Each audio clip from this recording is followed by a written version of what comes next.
Attraction ಸಖತ್ತಾಗಿದೆ ಗಾಡಿದು. New tracker bike review ಬಂದಿದೆ. ನಮ್ಮ ಹಾಸನ್ ಟ್ರಾಮ್ ಶೋರೂಮ್ ಇದೆಯಲ್ಲ ಅಲ್ಲಿಗೆ. ಸೈಡ್ ಪ್ಯಾನಲ್ 400 ಅಂತ ಬರ್ದಿದೆಯಲ್ಲ ನೋಡಿ, ಸಖತ್ತಾಗಿ ಕಾಣ್ತಿದೆ. 349cc ಲಿಕ್ವಿಡ್ ಕೂಲ್ಡ್ ಇಂಜಿನ್ ಬರುತ್ತೆ.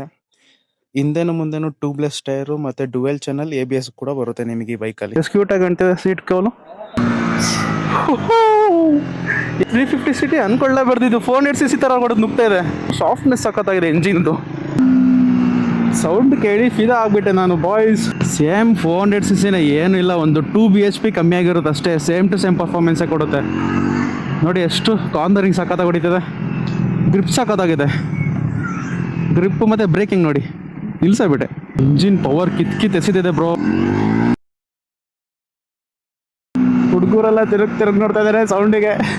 ನೀ ರೋಡಲ್ಲಿ ಪರ್ಫಾರ್ಮೆನ್ಸ್ ನೋಡಾಯ್ತು, ಜಲ್ಲಿ ಕಲ್ ಮೇಲೆ ನೋಡೋಣ. ಯಾಕಂದ್ರೆ ಆಫ್ ರೋಡ್ ಟೈರು ಕೊಟ್ಟಿದ್ದಾರೆ ಇದಕ್ಕೆ. ಗ್ರಿಪ್ ಸಖತ್ತಾಗಿದೆ, ಫೀಲ್ ಚೆನ್ನಾಗಿದೆ ಅಲ್ಲ, ಪವರ್ ಸಖತ್ತಾಗಿದೆ. ಡೆಲಿವರಿ